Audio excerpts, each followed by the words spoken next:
ఇప్పుడు చూడండి, జస్ట్ మనకి చూడండి ఇక్కడ ఒక చూపిస్తాను మీకు ఎగ్జాంపుల్. ఇప్పుడు మీరు ఒక సివిల్ ఇంజనీర్ అయ్యారు, సో జస్ట్ డెఫినేషన్ చూడండి, what is soil. So definition అండి జస్ట్. సో ఏంటండి మనకి ఏముంటుంది ఇక్కడ జనరల్గా. సో ఇంకా మీకు ఎర్త్కి ఎలా వెళ్ళారనుకోండి, ఇది క్రస్టో, ఇది మ్యాంటిల్లు, ఇది కోర్ కింద డివైడ్ చేస్తారు అన్నమాట. సో అవి తర్వాత క్లాసెస్లో వస్తూ ఉంటాయి. సో క్రస్టో, మ్యాంటిల్లు, కోర్. సో మనకు ఉండేదంతా ఇది, మనం డిస్కస్ చేసేదంతా ఈ పార్ట్ని డిస్కస్ చేస్తాం. ఓకేనా? ఇప్పుడు మనం సాయిల్ అంటే ఈ పార్ట్నే మనం డిస్కస్ చేస్తాం. Okay, so what is soil అంటే ఏం చెప్పాడు చూడండి. Soil is the loose surface material of the earth. అంటే పైన మనకి లూజ్ సర్ఫేస్ అంటే ఏంటి, ఒక విండ్ వచ్చినా వెళ్ళిపోతుంది, వాటర్ వచ్చినా వెళ్ళిపోద్ది. So loose surface material of the earth. చూడండి ఇక్కడ డిరైవ్డ్ ఫ్రమ్ ది, ఇక్కడ ఇంపార్టెంట్ ఏంటంటే అది ఎలా ఫామ్ అవుతుంది అనేది ఇంపార్టెంట్. మీరు జస్ట్ వింటే అర్థమైపోద్దండి. ఈ చాప్టర్ ఒక్కటి ఈజీ అన్నమాట, డెడ్ ఈజీ. సో జస్ట్ వింటే అర్థమైపోద్ది. చూడండి ఇక్కడ ఎలా ఫామ్ అవుతుంది అంటే చూడండి, ఫస్ట్ ఒరిజినల్ రాక్స్. సో ఇప్పుడు మళ్ళీ డౌట్, అసలు ఈ ఒరిజినల్ రాక్ ఎలా వస్తుంది? సాయిల్ అన్నారు, బాగానే ఉంది. సో అవి ఎలా ఫామ్ అవుతాయి? Derived from the original rocks అన్నారు. మరి అది ఎక్కడి నుంచి వస్తుంది? అంతే కదా, అంతేనా కదా, చెప్పండి. నెక్స్ట్ ఓకే, అదొకటి గుర్తుపెట్టుకోండి. నెక్స్ట్ ఏంటి? మినరల్స్. సో ఓడింగ్స్ చూడండి, weathering. First line original rocks అంటే మనకి జనరల్గా బేసికల్గా రాక్స్ అనేది 3 టైప్స్ ఉంటాయి. రాక్స్ అనేది 3 టైప్స్ ఉంటాయి. ఓకే, సో ప్రైమరీ రాక్స్ అంటారు. Primary rocks, sedimentary rocks, primary rocks, sedimentary rocks, metamorphic rocks అంటారు. సో తెలుగులో ప్రైమరీ అంటే ప్రాథమిక శిలలు అంటారు, సెడిమెంటరీ అంటే అవక్షేప శిలలు అంటారు, మెటామోర్ఫిక్ అంటే రూపాంతర శిలలు అని పిలుస్తారు. ఓకేనా? So primary, secondary, metamorphic. So primary అంటే ప్రాథమిక శిలలు, సెడిమెంటరీ అంటే అవక్షేప శిలలు, మెటామోర్ఫిక్ అంటే రూపాంతర శిలలు. ఓకే, సో ఫస్ట్ ఇవి 2 తీసేసేయండి. చూడండి జనరల్గా మీకు ఈ రాక్ అనేది ఎలా ఫామ్ అవుతుందంటే మనకి వాల్కనో ఉంటుందండి. సో మీరు వాల్కనోస్ చూసే ఉంటారు కదా, అగ్ని పర్వతాలు అంటారు కదా. సో ఇక్కడ ఏముంటుందండి, మ్యాగ్మా ఛాంబర్ ఉంటుందా? సో మ్యాగ్మా ఛాంబర్ ఉంటుందా, ఉండదా? సో ఈ మ్యాగ్మా ఛాంబర్ నుంచి ఇలా ఒకటి ఉంటుంది, వెంట ఉంటుంది. సో దీనికి కోపం వచ్చినప్పుడల్లా ఏం చేస్తాను, ఇలా బయటకు వస్తూ ఉంటుంది. అంతే కదా, మన బాడీలో మామూలుగా ఏముంటుంది, ఒక వాల్కనో ఉంటుంది. కోపం వచ్చినప్పుడల్లా బయటకు వస్తూ ఉంటాయి కదా, సేమ్ ఇది కూడా అంతే. సో బయటకు వచ్చినప్పుడల్లా ఏం చేస్తాను, ఈ మ్యాగ్మా కాస్త లావా అని పిలుస్తాం. సో మళ్ళీ వచ్చింది ఏముంటుంది, కుదురు ఉండదు అన్నమాట. ఇప్పుడు ఒక వాల్కనోలో ఒకలా ఉండొచ్చు, ఇంకొక వాల్కనో ఎరప్షన్ ఇంకోలా ఉండొచ్చు. ఎగ్జాంపుల్, ఒక దానిలో సిలికా ఎక్కువ ఉండొచ్చు, ఇంకొక దానిలో సిలికా తక్కువ ఉండొచ్చు. ఇప్పుడు సిలికా ఎక్కువ ఉంది, సో అది యాసిడ్ ఫ్యూచర్స్ కలిగి ఉంటుంది. సిలికా తక్కువ ఉంది, అది బేస్, ఆమ్ల క్షార అంటారు కదా. సో అలా మళ్ళీ సో ఈ లావాలు, ఎందుకంటే అన్ని లావాలు ఒకేలా ఉండవు కదా. సో అలా ఇది ఇలా వచ్చింది. సో ఇప్పుడు సిలికా ఎక్కువ ఉంది అనుకోండి, సో ఇలా వెళ్ళిపోతుంది. సిలికా తక్కువ ఉందనుకోండి, ఇక్కడ ఎలా ఉండిపోతుంది. సో ఇలా వెళ్ళిపోయింది కాస్త మనకేమవుతుందండి, ఈ సాయిల్స్, ప్లెయిన్స్ ఇవన్నీ ఫామ్ అవుతాయి.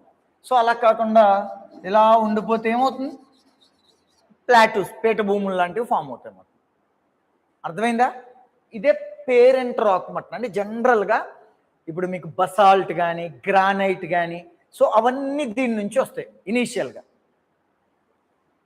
ఓకేనా? సో దీన్ని వాల్కనిక్ రాక్స్ అని కూడా పిలవచ్చు. ఇదే ప్రైమరీ రాక్స్, ప్రాథమిక శిలలు.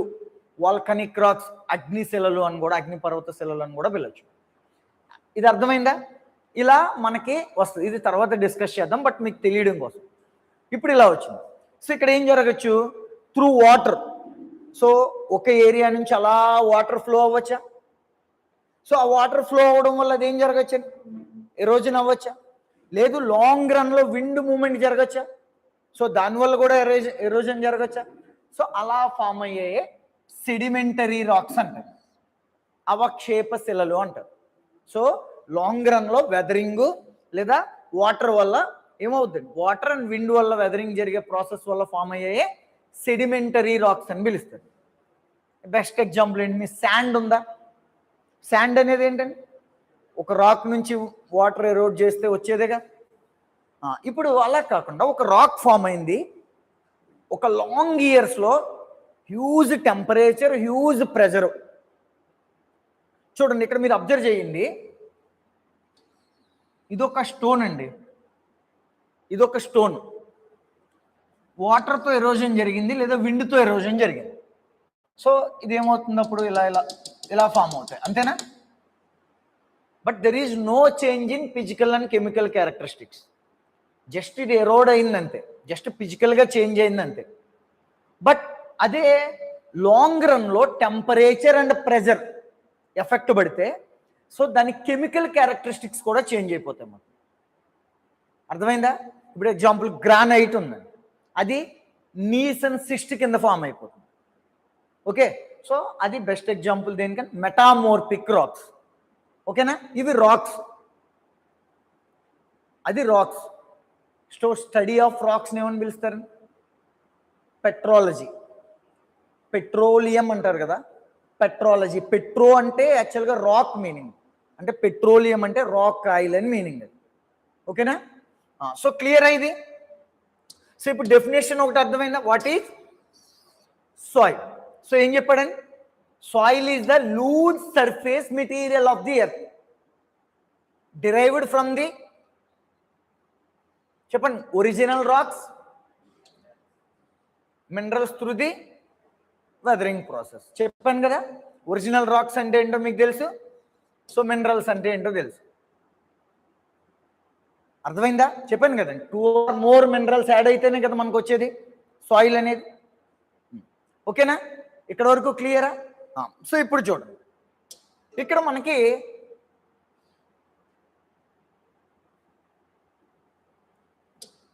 ఒక సాయిల్ అనేది ఫామ్ అవ్వాలి అంటే, ఒక సాయిల్ అనేది ఫామ్ అవ్వాలి అంటే చెప్పాను కదండి, ఎన్ని ఇయర్స్ పడుతుంది, thousands of years పడుతుంది. బట్ అది ఎరోడ్ అవ్వాలంటే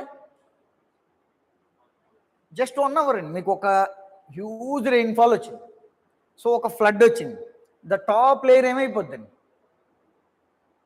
అర్థమైందా? సో చూడండి, ఇవన్నీ ఇంపార్టెంట్ మాట. ఒక సాయిల్ అనేది ఫామ్ అవ్వాలి అంటే ఇది ఇంపార్టెంట్.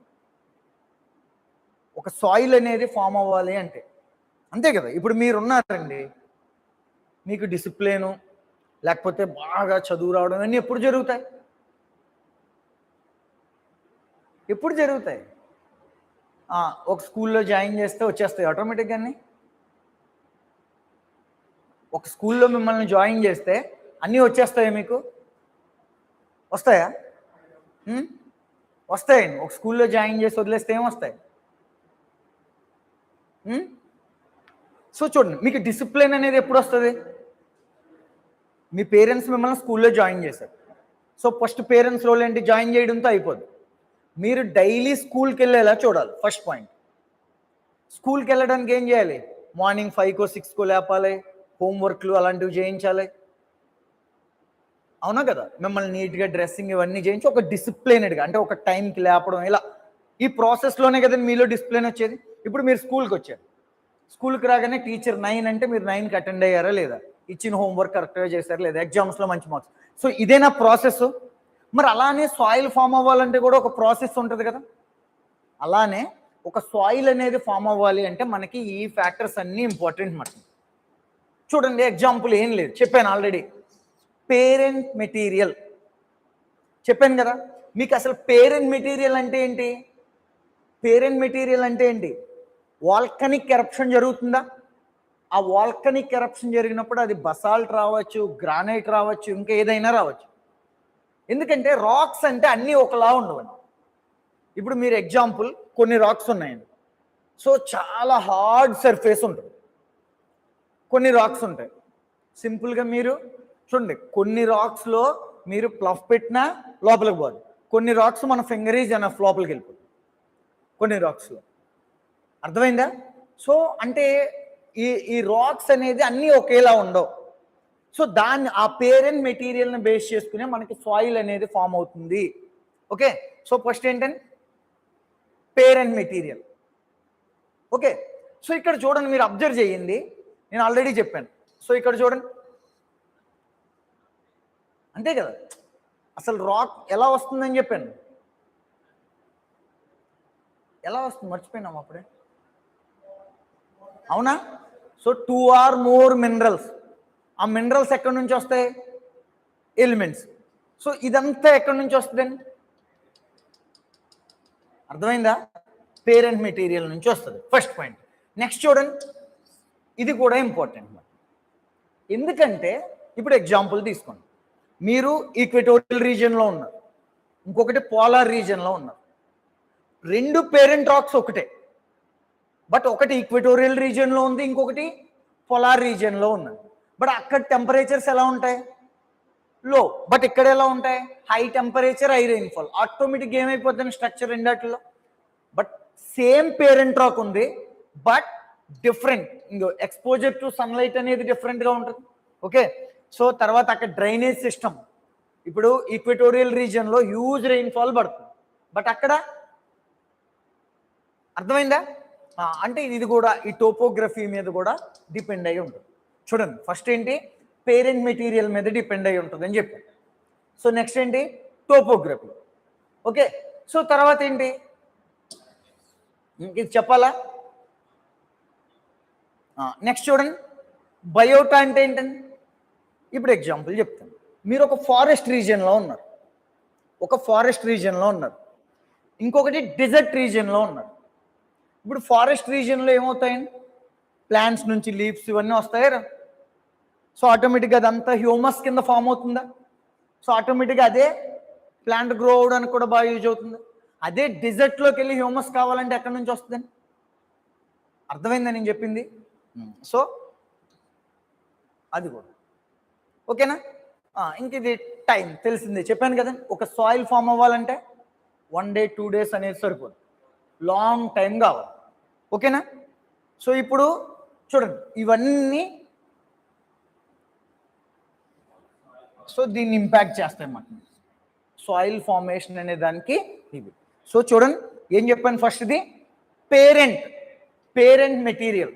సో చెప్పాను కదండి, సో ఆ పేరెంట్ మెటీరియల్ ఫ్యూచర్స్ని బట్టే కదా ఉండేది. నెక్స్ట్, సో మీకు అందుకే నేను స్టార్టింగ్లో ఒకటి చెప్పాను అన్నమాట. ఇప్పుడు ఎగ్జాంపుల్ ప్లాటూ ఉందండి. సో ప్లాటూ ఉంది అంటే జనరల్గా అక్కడ ఏమి ఎక్కువ ఉంటాయండి? మినరల్స్ ఎక్కువగా ఉంటాయి. ప్లాటూ ఉంటే మినరల్స్ ఎక్కువగా ఉంటాయి. చూడండి, ఆ ప్లాటూ ఎలా ఫామ్ అవుతుంది, ప్లెయిన్ ఎలా ఫామ్ అవుతుంది అంటే ఎగ్జాంపుల్ వాల్కనిక్ ఎరప్షన్ జరిగింది. సో అందులో సిలికా పర్సంటేజ్ ఎక్కువ ఉందనుకోండి, యాసిడ్ బేస్, ఆటోమేటిక్గా ఒకటి ఏముంటుందండి? బాగా థిక్గా ఉంటుంది, ఇంకొకటి బాగా థిన్గా ఉంటుంది. థిక్గా ఉన్నది ఏమవుతుంది? మూవ్ అవ్వగలదా? అక్కడే ఉంటుంది. అదే థిన్గా ఉన్నది ఫ్రీగా, ఇప్పుడు వాటర్ ఉందండి, ఎలా ఫ్రీగా మూవ్ అవుతుందా? అదే సాలిడ్ పార్టికల్ మూవ్ అవుతుందా? బెస్ట్ ఎగ్జాంపుల్ అన్నమాట. సో అలా ఫామ్ అవుతాయి అన్నమాట. ఓకేనా? క్లియరా? ఇది అర్థమైంది అందరికీ?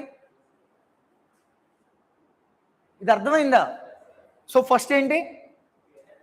Parent material. నెక్స్ట్ ఏంటి? టోపోగ్రఫీ అంటే ఎక్స్పోజర్ టు సన్లైట్, ఇవన్నీ చెప్పచ్చు. నెక్స్ట్ ఏంటి? Climate. Next biota. Next time. ఓకేనా? సో ఇక్కడ వరకు వచ్చిందండి. ఇప్పుడు మీరు సివిల్ ఇంజనీరింగ్ చేశారా? మీరు సివిల్ ఇంజనీర్ లేదా మీరు ఫార్మర్స్. సో ఇప్పుడు చేసిన తర్వాత ఒక్క నిమిషం అండి. సో మీరు సివిల్ ఇంజనీరింగ్ చేశారు. సివిల్ ఇంజనీర్ అంటే ఏం చేస్తాడు? సివిల్ ఇంజనీర్ అంటే ఏం చేస్తాడండి? కన్స్ట్రక్షన్ యాక్టివిటీస్ అన్నీ చూస్తాడు. అంటే నాట్ ఓన్లీ బిల్డింగ్స్, ఇన్ఫ్రాస్ట్రక్చర్ అన్నీ సివిల్ ఇంజనీర్లే కదండి. అంతే కదా. ఇప్పుడు మీరు ఒక డ్యామ్ కన్స్ట్రక్ట్ చేయాలనుకోండి, మీరు ఒక డ్యామ్ కన్స్ట్రక్ట్ చేయాలి, మీరు ఇరిగేషన్ ఇంజనీర్లు వాళ్ళు వీళ్ళు అందరూ ఉంటారు. కానీ అల్టిమేట్గా డ్యామ్ని ఎవరు చూసేదని, ఎంత బేస్ ఉండాలి ఎవరు చూస్తాడు? సివిల్ ఇంజనీర్ చూస్తాడు. ఎలా చూస్తాడు? చూడండి, అర్థమైందా? దీన్ని బేస్ ఇప్పుడు ఒక ఫార్మర్ ఉన్నాడండి, ఈ సాయిల్ అనేది వాడు ఫార్మర్ అంటే ఒక అగ్రికల్చర్ సైంటిస్ట్ వచ్చాడు, ఈ సాయిల్ ఎంతవరకు అగ్రికల్చర్కి సపోర్ట్ చేస్తుంది వాడు దీన్ని బేస్ చేసుకుని చెప్తాడు. ఏ అంటే టాప్ సాయిల్ మాట, దీన్ని బేస్ చేసుకుని వాడు చెప్తాడు ఇది ఎస్ అగ్రికల్చర్కి యూజ్ అవుతుందా, యూజ్ అవుతా, ఎంత డీప్గా ఉంది ఏ అనే మెటీరియల్, సో దీన్ని బేస్ చేసుకుని చెప్తాడు. ఇప్పుడు ఎగ్జాంపుల్, మీరు సివిల్ ఇంజనీర్లు అయ్యారు, సో బిల్డింగ్స్ అన్నీ ఏం చేయాలి? కన్స్ట్రక్షన్ ఎవరన్నా చేస్తారు, మనం ఏం చేయాలి? సో దేన్ని బేస్ చేసుకుంటామంటే ఇవి రెండు బేస్ చేసుకుని వాడు అక్కడ కన్స్ట్రక్షన్ యాక్టివిటీస్ అంటే బేస్ ఎంతవరకు ఉండాలి ఇవన్నీ చూసేది దీన్ని బేస్ చేసుకున్నమాట. అర్థమైందా? సో ఇవి చూడండి. ఇప్పుడు నాకు వచ్చిన డౌట్ ఏంటి కానీ, సో ఎందుకు దీన్ని ఓ ఏ ఈ బిసి ఇలా డివైడ్ చేయాలి? అక్కడ ఉండే మెటీరియల్. ఇప్పుడు ఎగ్జాంపుల్ ఓ అంటే ఆర్గానిక్ అని మీనింగ్ అన్నమాట. ఆర్గానిక్, ఓ అంటే ఏంటి? ఆర్గానిక్. ఓకే, సో ఏ అంటే టాప్ సాయిల్, బి అంటే సబ్ సాయిల్ దీని తర్వాత, సో దీని కింద లేయర్ సి, ఇది పేరెంట్ రాక్. సో దీన్ని బేస్ చేసుకుని ఇలా డివైడ్ చేశాను. ఓకే, సో ఏమి గుర్తుపెట్టుకోవాల్సిన అవసరం లేదని, జస్ట్ మీరు చూస్తే అర్థమైపోద్ది. ఓ అంటే ఆర్గానిక్ అని. ఓకేనా? సో చూడండి, ఆర్గానిక్ అంటే ఏంటి?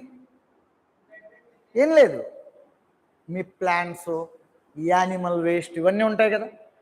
ఓకే, మీ ప్లాంట్ అని యానిమల్ వేస్ట్ ఉంటుంది కదా, అంటే చెప్పాలంటే హ్యూమస్ అని చెప్పాలి, హ్యూమస్.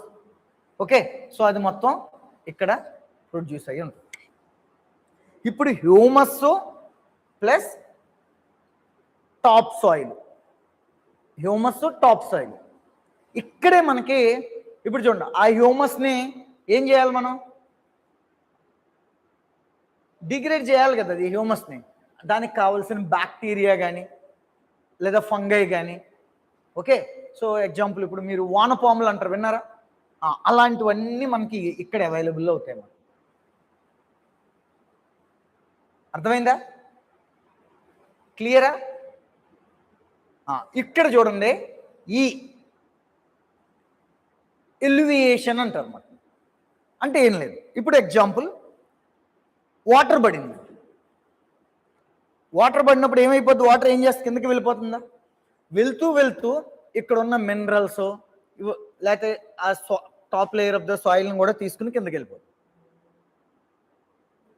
అర్థమైందా? సో ఇది తీసుకుని కిందకి వెళ్ళిపోతుంది. సో అందుకే దీన్ని ఇక్కడ ఏం మిగలదు అన్నమాట, దీన్ని తీసుకుని ఇలా కిందకి వెళ్ళిపోతుంది. సో ఇక్కడ అక్యుమ్యులేట్ అవుతుంది అన్నమాట. సో అవన్నీ ఇక్కడ అక్యుమ్యులేట్ అవుతాయి, సబ్ సాయిల్. అర్థమైందా? ఇప్పుడు సిఆర్ ఇవి రెండు పేరెంట్ రాక్స్ లాగే, బట్ ఆర్ అనేది పేరెంట్ రాక్ చాలా సాలిడ్గా ఇలా ఉంటుంది. సో ఇది పీసెస్ కింద ఇలా కట్ అయి ఉంటుంది సి దగ్గర.